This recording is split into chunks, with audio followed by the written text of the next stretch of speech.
Kuno national park के बाद अब गांधी सागर अभ्यारण्य में चीते छोड़े गए हैं। चीता प्रोजेक्ट का विस्तार करते हुए नीमच में सीएम डॉक्टर मोहन यादव ने गांधी सागर अभ्यारण्य में 2 चीतों को छोड़ा।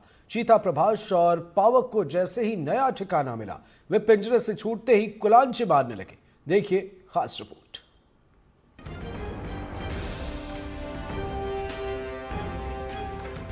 इन दोनों चीतों को जैसे ही अपने नए घर यानी गांधी सागर अभ्यारण्य में शिफ्ट किया गया, वैसे ही दोनों ने कुलाचे मारना शुरू कर दिया। दरअसल 2 साल से अधिक समय पहले कूनो नेशनल पार्क में इन्हें छोड़ा गया था। 2 दक्षिण अफ्रीकी चीते प्रभास और पावक को रविवार को नया घर मिल गया। सीएम मोहन यादव ने चीता प्रोजेक्ट के तहत दोनों चीतों की कूनो नेशनल पार्क से नीमच के गांधी सागर अभ्यारण्य में शिफ्टिंग की है। फरवरी 2023 में वाटरबर्ग बायोस्फीयर रिजर्व से इन्हें कूनो नेशनल पार्क में लाया गया था और अब लंबी सड़क यात्रा के बाद सीएम ने दोनों की शिफ्टिंग गांधी सागर अभ्यारण्य में की है। इस मौके पर सीएम ने कहा कि गांधी सागर वन्यजीव अभ्यारण्य में 2 चीतों प्रभास और पावक को रिलीज कर चीतों के पुनर्वास की दिशा में नया इतिहास लिखा गया है। चीता पुनर्वास की दृष्टि से गांधी सागर अभ्यारण्य में आज 2 प्रभास और पावक हमारे 2 चीतों को छोड़ करके इस चीता अभयारण्य को जीवित करने का प्रयास हुआ है। मेरी अपनी ओर से प्रदेशवासियों देशवासियों को बधाई। सीएम ने कहा कि हमारा सौभाग्य है कि पूरे एशिया में चीतों की आबादी को फलने फूलने के लिए सबसे अनुकूल परिस्थितियां हमारे देश में मौजूद हैं। ये इलाका संसाधनों से भरपूर है। अगले महीने हमें बोत्सवाना से 4 नए चीते मिल रहे हैं। हम उनको यहाँ लाने की कोशिश करेंगे। इस परियोजना का मकसद देश में चीतों के कुनबे को बढ़ाना है। हमने चीतों की शिफ्टिंग कर उन्हें यहाँ के मौसम में सहज अभ्यस्त होने के लिए छोड़ा है, जो सफल हो रहा है और देश दुनिया में रिसर्च के लिए उदाहरण बन रहा है।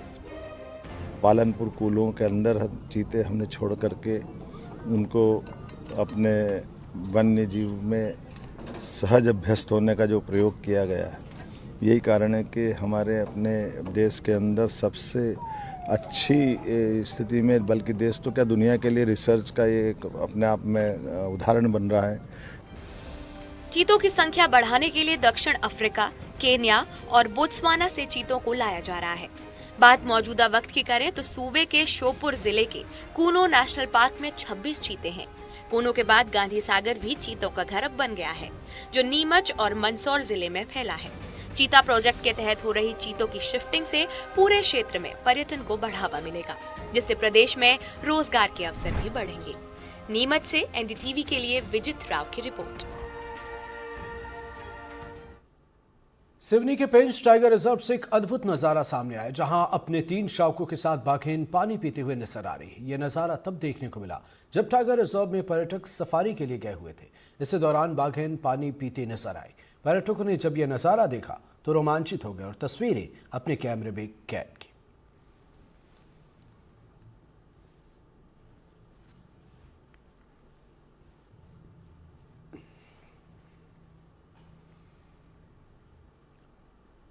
कांग्रेस कई दशकों बाद पश्चिम मध्य प्रदेश के आदिवासी अलीराजपुर में अपने कार्यकर्ताओं को छत देने जा रहे हैं। इसी को लेकर अलीराजपुर में कांग्रेस के जिला कार्यालय का उद्घाटन हुआ, जिसमें पूर्व मुख्यमंत्री दिग्विजय सिंह, नेता प्रतिपक्ष उमंग सिंगार, कांग्रेस प्रदेश अध्यक्ष जीतू पटवारी और प्रदेश प्रभारी समेत कई कांग्रेसी नेता शामिल हुए। इस दौरान कांग्रेस नेताओं ने केंद्र और प्रदेश सरकार पर जमकर निशाना साधा।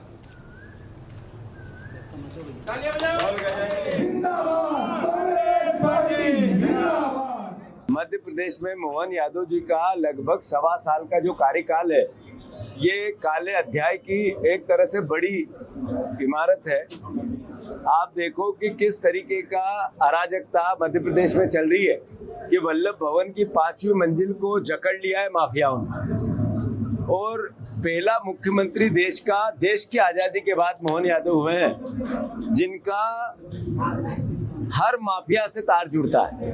उनके आसपास के लोग उनके माफियाओं के नाम आते हैं। भू माफियाओं कौन कौन है तो उनके आसपास के लोगों के नाम आते हैं। शराब माफिया कौन है तो उनके आसपास के लोगों के नाम आते हैं। ऐसी अलग अलग तरह के खनिज माफिया कौन है तब उनके आसपास के लोगों के नाम आते हैं। इस देश के लोकतंत्र में न्यायपालिका, कार्यपालिका, विधायिका और स्वतंत्र प्रेस, ये 4 खंभ हैं। इस प्रकार का बयान जिस प्रकार का इन्होंने दिया है वो घोर निंदनीय है और उन पर कार्रवाई होना चाहिए। भारतीय जनता पार्टी जानती है कि पश्चिम बंगाल उनके लिए कितना महत्वपूर्ण है। वो चाहे मणिपुर की घटना हो, चाहे पश्चिम बंगाल की घटना हो, इस प्रकार की घटना आप देख रहे हैं। अभी कुछ दिनों पहले इन्हीं के कट्टरपंथियों ने कई साल पुरानी मकबरे को लेके इन्होंने औरंगजेब के लेके विवाद किया है। जो कोई मेरे को नहीं लगता वर्तमान स्थितियों को लेके आवश्यकता है कैसे विकास हो प्रदेश का, कैसे देश सक्षम हो, उस पर बात होना चाहिए। सिर्फ सांप्रदायिकता के नाम पर सरकार बनाना चाहते हैं लोग। टीकमगढ़ जिले में केंद्रीय सामाजिक न्याय और अधिकारिता मंत्री डॉक्टर वीरेंद्र खटीक ने जन चौपाल कार्यक्रम का आयोजन किया, जिसमें वीरेंद्र खटीक ने पीएम सम्मान निधि और स्ट्रीट वेंडर हितग्राहियों से सीधा संवाद किया और उनकी समस्याएं सुनी। इस दौरान वीरेंद्र खटीक ने कहा कि केंद्र सरकार की योजनाएं समाज के अंतिम पंक्ति के व्यक्ति तक राहत पहुंचाने का सशक्त माध्यम बन रही। तो हम एक पैसा खर्च नहीं कराते, हम गांव वालों से कहते हैं।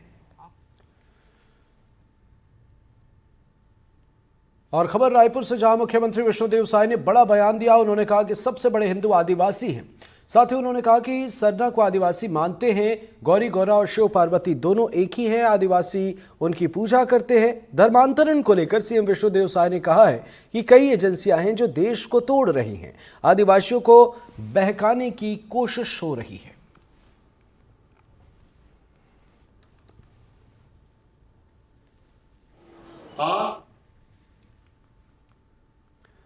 बुंदेलखंड की एक महिला रानी राणा ने देसी बेर से सेहतमंद सॉफ्ट ड्रिंक तैयार किया है।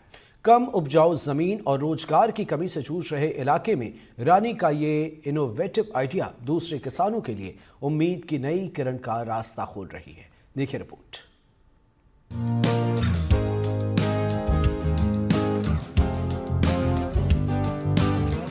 छोटी छोटी बोतल में बेर का शरबत भर रही ये महिला कभी मुफलिसी का जीवन जीने को मजबूर थी, लेकिन कुछ कर गुजरने की ललक ने इस महिला को दूसरी महिलाओं से अलग खड़ा कर दिया। अब आप सोच रहे होंगे कि इस महिला ने ऐसा क्या कर दिया, तो हम आपको इनका पूरा परिचय करा देते हैं। दरअसल बुंदेलखंड के टीकमगढ़ के छोटे से गांव माडूमर की रहने वाली ये महिला रानी राणा है। पहले ये बेरोजगार होने की वजह से जिंदगी से संघर्ष कर रही थी, लेकिन अब समूचे बुंदेलखंड की महिलाओं के लिए एक मिसाल बनी हुई है। 8वीं पास रानी राणा ने बेर का शरबत बनाकर देश और मध्य प्रदेश में लोकप्रियता हासिल की है। रानी राणा साल 2018 में पहले तुलसी स्व सहायता समूह में थी। करीब 200 महिलाओं के साथ रानी राणा ने कृषि अनुसंधान केंद्र से बेर के शरबत बनाने की ट्रेनिंग ली, लेकिन रानी राणा को छोड़कर किसी दूसरी महिला ने इसको बनाने में रुचि नहीं दिखाई और पूरी लगन के साथ बेर का शरबत बनाती रही, जिसको वो कुछ इस तरह से बयां भी कर रही हैं। 2018 में हम तुलसी स्व सहायता समूह से जुड़े थे, तो सर हमारे सर लोगों ने बताया, हम लोगों ने प्रशिक्षण लिया। उधर पे 200 महिलाएं गई थी सर। 3 दिन का प्रशिक्षण लिया हमने। कोल्ड ड्रिंक्स में बहुत ज्यादा केमिकल आ रहा है, बच्चों को भी नुकसान कर रहा है। कोल्ड ड्रिंक्स को अगर अपन अच्छे से देखो तो नीचे डालो तो मतलब जमीन में भी फनफूना दे रही है। और सर इसमें मतलब हम जो बेर का शरबत बना रहे हैं इसमें कोई केमिकल नहीं है और हम कलर के लिए भी चुकंदर डाल।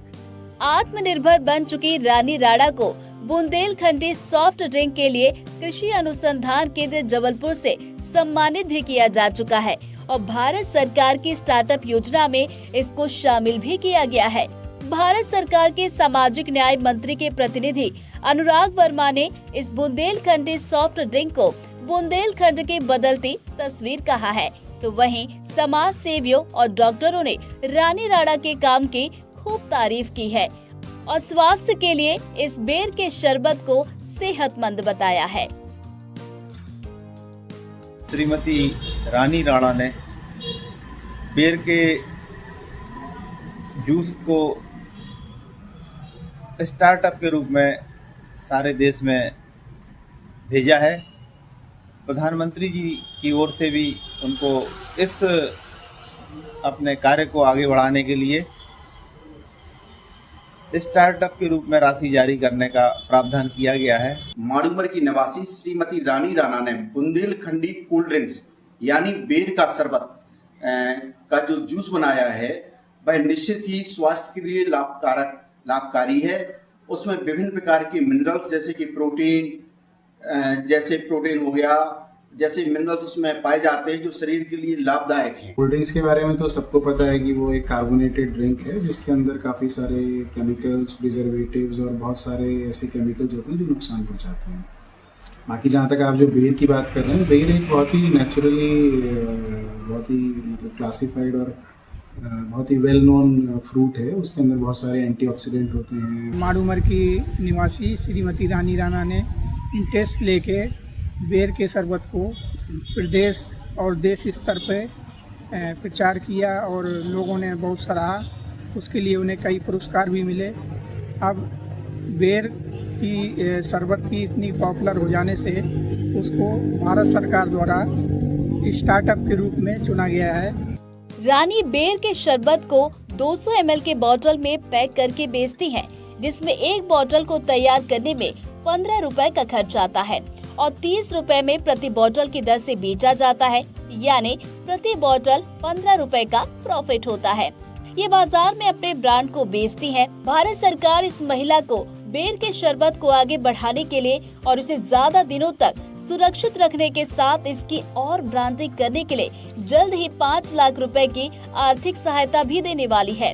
बहरहाल आर्थिक तंगी से जूझ रही रानी राणा ने मेहनत और लगन से न सिर्फ अपनी तकदीर बदली बल्कि आत्मनिर्भर बन कई ऐसी महिलाओं के लिए नजीर बन गई हैं।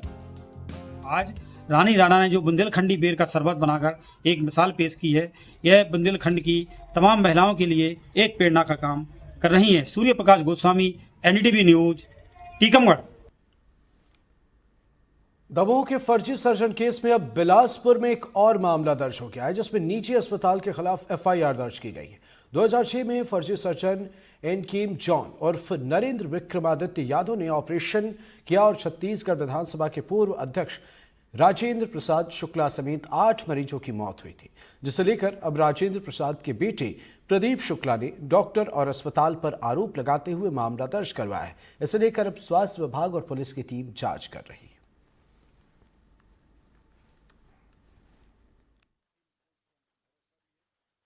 डॉक्टर प्रदीप शुक्ला जी की शिकायत मिलने पर से थाना सरकंडा द्वारा पुनः इसकी अच्छे से जांच की गई और ये पाया गया कि इनके पास जो सर्टिफिकेट्स थे वो फर्जी थे और ये मेडिकल काउंसिल ऑफ इंडिया में रजिस्टर्ड भी नहीं थे, जो छत्तीसगढ़ के मेडिकल काउंसिल में भी रजिस्टर्ड नहीं थे और ये प्रैक्टिस कर रहे थे हार्ट सर्जरी का।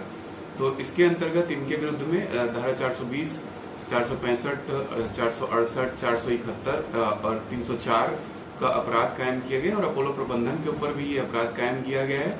जल्द ही हम दीगर राज्य टीम भेज करके इसमें कार्रवाई करेंगे। छतरपुर में एक बार फिर NDTV की खबर का असर देखने को मिला है। जिला अस्पताल में इलाज करवाने आए एक बुजुर्ग से मारपीट और बदसलूकी मामले में बड़ा एक्शन हुआ है। लोक स्वास्थ्य और चिकित्सा शिक्षा विभाग ने सिविल सर्जन को सस्पेंड कर दिया है, जबकि आरोपी डॉक्टर और रेड क्रॉस कर्मचारी की सेवाएं समाप्त कर दी हैं। क्या है पूरा मामला, देखिए हमारी खास रिपोर्ट में। छतरपुर जिला अस्पताल की तस्वीरें किसी भी संवेदनशील इंसान के हृदय को झकझोर कर रख देंगी। बुरी तरह से अस्पताल के अंदर से घसीटते हुए बुजुर्ग को बाहर ले जाते ये कोई अस्पताल के गार्ड नहीं बल्कि धरती के भगवान कहे जाने वाले डॉक्टर है। इनका काम मरीज का इलाज कर उसके दुख और दर्द को कम करना है, लेकिन जिला अस्पताल के इस डॉक्टर को देखिए, पत्नी का इलाज कराने आए इस बुजुर्ग को कैसे घसीट रहा है। अपने पेशे से हटकर ये डॉक्टर गुंडागर्दी पर उतर आया और हद तो तब हो गई जब अपने पिता की उम्र के इस बुजुर्ग को एक थप्पड़ भी जड़ देता है। मामला 17 अप्रैल का है, जब ये बुजुर्ग अपनी पत्नी का इलाज करवाने जिला अस्पताल पहुंचा था। और फिर क्या हुआ, पीड़ित बुजुर्ग से खुद ही सुन लीजिए। लगा था तो डॉक्टर ने बोला तुम लेन में लगे हो, जी वो आ रहे हम क्या लेन में तो लगे हूँ, लेन में आ गया हूँ और मुझे छूटे चांटा मार दिया यहाँ से, पता नहीं। हाँ डॉक्टर ने तो अचानक वो दादा पता नहीं कहाँ से लाइन तोड़ के आगे आ गए और अपनी वो बोले कि मुझे हमें पहले देखो। तो इसी दौरान उनकी अपनी पत्नी से कहा सुनी हुई, उनको उन्होंने चाटा ही मार दिया। उनको हमने रोका, हमारे स्टाफ ने भी रोका और साथ में जो आगे पेशेंट खड़े हुए थे उन्होंने भी उनको रोका, पर उन्होंने सबकी बात, किसी की बात नहीं मानी। मैंने जब उनको रोका कि दादा दादी के साथ ऐसी बदतमीजी मत करो, मैं आपको आपके पेशेंट को भी जल्दी देख लेता हूँ, 5 मिनट में रुक जाइए, लाइन से आ जाइए, तो उन्होंने मुझे भी तमाचा मार दिया।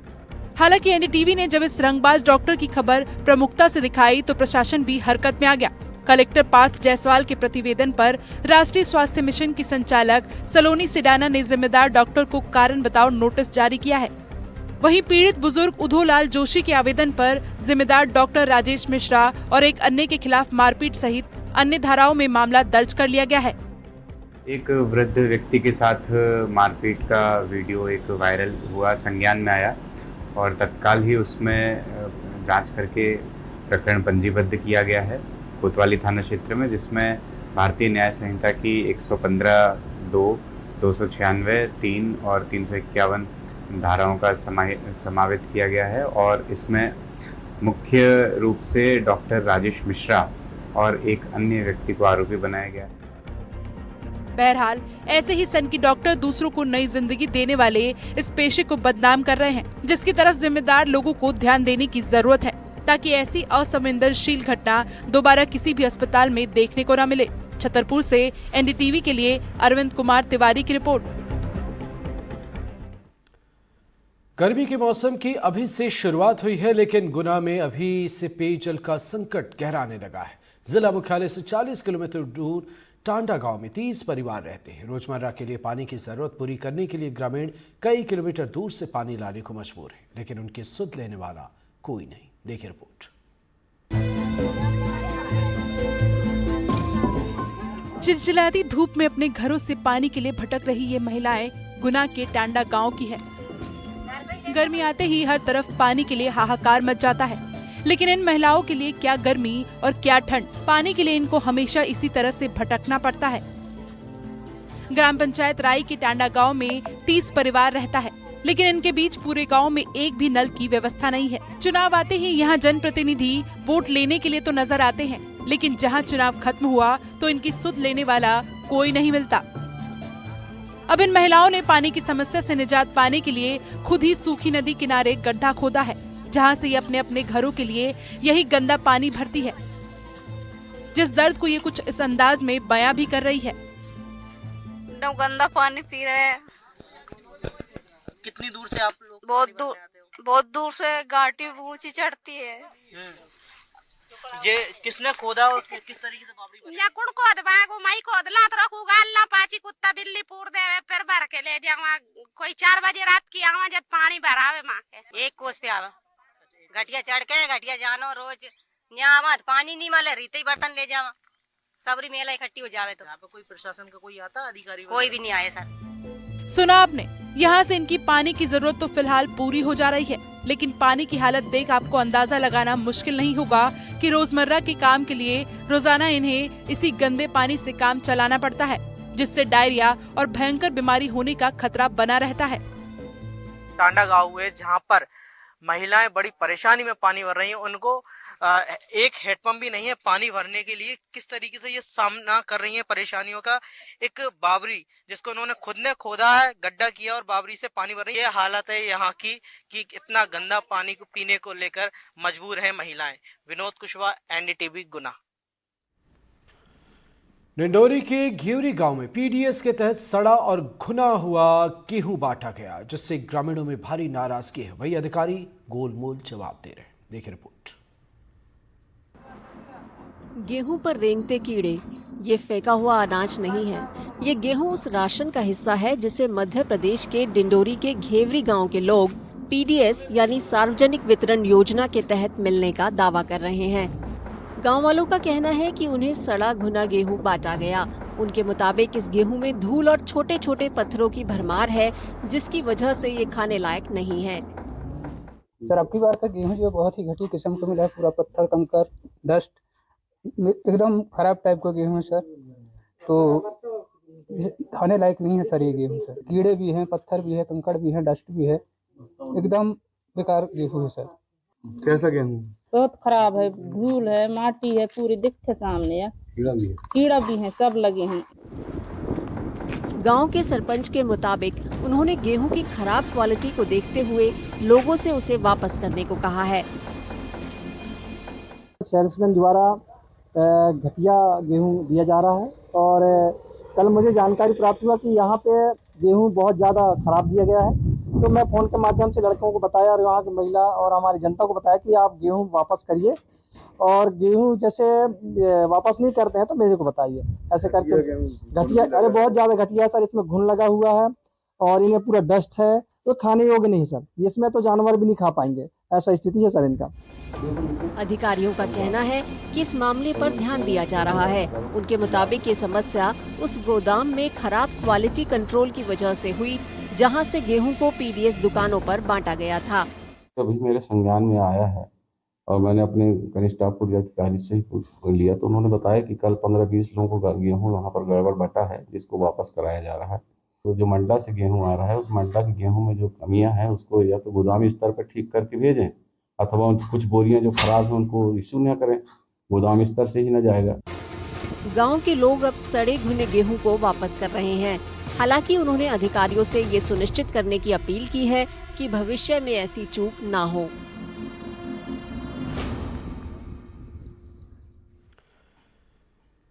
कान्हा टाइगर रिजर्व में इन दिनों एक घायल नर बाघ का उपचार किया जा रहा है। उपचार भी किसी अस्पताल में नहीं बल्कि खुले जंगल में किया जा रहा है, जो अपने आप में बड़ी चुनौती भरा है। दरअसल 10 दिनों पूर्व कान्हा नेशनल पार्क के कान्हा जून का नर बाघ T118, जिसकी उम्र 8 साल है, पर्यटकों और फील्ड स्टाफ को लंगड़ाता हुआ दिखा, घायल अवस्था में। खबर वन प्रबंधन को मिली तो फौरन बाघ को ढूंढकर पशु डॉक्टर ने उसकी जांच की तो बाघ के शरीर में चोट के निशान पाए गए, जिसके बाद बाघ का उपचार शुरू किया गया। दरअसल कान्हा टाइगर रिजर्व के कान्हा रेंज के अंदर एक मेल टाइगर है T118, जिसकी उम्र लगभग 8 वर्ष की है। तो ये कुछ दिन से, लगभग 10 दिन से ऐसा देखा जा रहा था कि वो लंगड़ा के चल रहा है और कुछ उसके शरीर पे कुछ चोट के निशान दिख रहे थे। तो जैसे ही ये जानकारी मिली थी, उसकी मॉनिटरिंग की जा रही थी कि स्वयं ही वो अपने आप को हील कर लेगा और उसके वुंड्स ठीक हो जाएंगे। बीच में एक बार हमारे जो वेटरनरी डॉक्टर हैं उन्होंने भी उसका अवलोकन किया था कि कोई गहरी चोट तो नहीं है। कुछ दिनों में क्योंकि उसकी एक आध चोट और बढ़ती हुई दिखी तो फिर ये निर्णय लिया गया कि इसको एक बार हम ट्रैंकुलाइज करके इसका पूरा अच्छे से परीक्षण कर लें और यदि कुछ आवश्यकता है तो इसका ट्रीटमेंट भी करें। कटनी में शासकीय प्राथमिक स्कूल में शिक्षक का छात्रों को शराब पिलाने का मामला थमता नजर नहीं आ रहा। मामले में जांच के लिए खुद एसडीएम नितिन पटेल, बीओ सहित अन्य अधिकारी मौके पर पहुंचे और स्कूल के शिक्षक समेत ग्रामीणों से बात की। एनडीटीवी की टीम ने जब स्कूल के प्रिंसिपल समेत शिक्षकों से मामले को लेकर सवाल पूछे तो शिक्षकों ने शराब पिलाने वाली बात से इनकार कर दिया और राजनीतिक साजिश का आरोप लगाया। वहीं ग्रामीणों ने भी शराब के सेवन वाली बात को गलत बताया। स्कूल की पढ़ाई को लेकर तारीफ की। अब मामले की पड़ताल के बाद टीम रिपोर्ट जिला शिक्षा अधिकारी को सौंपेगी। शिक्षक के बच्चों को शराब पिलाने का वीडियो वायरल हुआ था, जिसके बाद प्रशासन ने एक्शन लेते हुए शिक्षक को निलंबित कर दिया, लेकिन अब वीडियो में कोल्ड ड्रिंक पिलाने की बात की जा रही है। कटनी जिले के खिरहनी में छात्रों को शराब पिलाने का मामला तूल पकड़ने लगा है, जिसको लेकर जिला प्रशासन ने 4 सदस्यीय टीम यहाँ पर भेजी है। यहाँ पर तहसीलदार और बीओ सहित तमाम अधिकारी आए हुए हैं, लेकिन यहाँ पर हम इस समय ग्राउंड में पहुंचे हुए हैं खिरहनी के प्राथमिक शाला में। यहाँ पर हम बात करेंगे, जो टीचर हैं और भी तमाम सभी ग्रामीण हैं उनसे हम बात करेंगे, जानने की कोशिश करेंगे कि आखिर ये मामला क्या है जो बताया जा रहा है। यहाँ पर जो लाल नवीन प्रताप सिंह है, सबसे पहले उनसे हम बात करेंगे। सर, ये जो बात सामने आई है जी वाला जी उसमें दिख रहे हैं जी, पूरा है ये सब साजिश है सर, राजनीतिक साजिश है। जिसने वीडियो वायरल किया है वो हमारे परिवार से विरोधी है, उसको हमसे होती है जलन। हम ना तो स्कूल में 1:30 बजे तक थे उस दिन, इसके बाद घर गए हैं तो ये घर में सामने बच्चे खेल रहे थे तो उनको स्प्राइट आ दिए थे, तो बीड़ लिए थे वहां से पौवा, तो उसमें डाल के पीने लगे। तो हम बुला लिए कि आओ आज यहाँ बैठ के पी लो, कप में डाल बराबर बांट लो। हम अक्सर बच्चों को खिलाते पिलाते रहते हैं, तो लहते हैं भाई, गांव के बच्चे हैं कि भाई जी बोलते हैं, साथी कोई बोलता नहीं। तो शराब का सेवन ऐसा आप लोग ने नहीं, हमारा बेड वो चेक कर लिया जाए, DNA करा लिया जाए। अरे मैडम इनसे पूछ लीजिए जो कह रहे हैं कि शराब पी के आते हैं, खाना बनाती हैं, गांव में पूछिए। हमारा किसका? मेरा नवीन प्रताप सिंह। देखिए, प्राथमिक शिक्षक हैं नवीन प्रताप सिंह। यहाँ पर जो शासकीय प्राथमिक शाला की जो प्रभारी हैं, ये बताइए यहाँ पर जो परिवेश है, ऐसा बताया जा रहा है कि स्कूल में शराब छात्रों को पिलाया गया। जी नहीं, यहाँ पर किसी भी तरह के ऐसे शराब का सेवन नहीं किया जाता। छात्र स्कूल आते हैं, अपना समय पे आते हैं, समय पे पढ़ाई करते हैं और छुट्टी होने पे चले जाते हैं। इस तरह का कोई भी कृत्य यहाँ पर नहीं किया गया। वीडियो दिखाया जा रहा है क्या है? ये वीडियो कहाँ का है इसका हमें कोई जानकारी नहीं है, पर स्कूल में इस तरह की कोई भी घटना घटित नहीं हुई। छात्रों को जो दिखाया जा रहा है इस तरह की बताया जा रही है सोशल मीडिया में, वहाँ तो नहीं जानते, यहाँ नहीं, यहाँ कभी नहीं, कभी नहीं। आप लोग इसी गाँव के? हाँ, इसी गाँव के। तो बच्चे वगैरह जो है सभी यहाँ आते हैं पढ़ने? हाँ, तो ये नहीं करी, नहीं कभी नहीं सर। पहचाना जान। क्या नाम है? हमारा शांति बाई। देखिए, शांति बाई ग्रामीण महिला यहाँ पर जो गांव के लोग हैं तमाम सब, और भी हम लोगों से ये जो बता रहे हैं। आप बताइए ग्रामीण, ये जो स्कूलों छात्रों को शराब पीने का जो वीडियो आया है। जी, यहाँ कुछ शराब वराब नहीं होता है, स्कूल में कुछ नहीं। और इसी के साथ इस बुलेटिन में फिलहाल इतना ही। नमस्कार।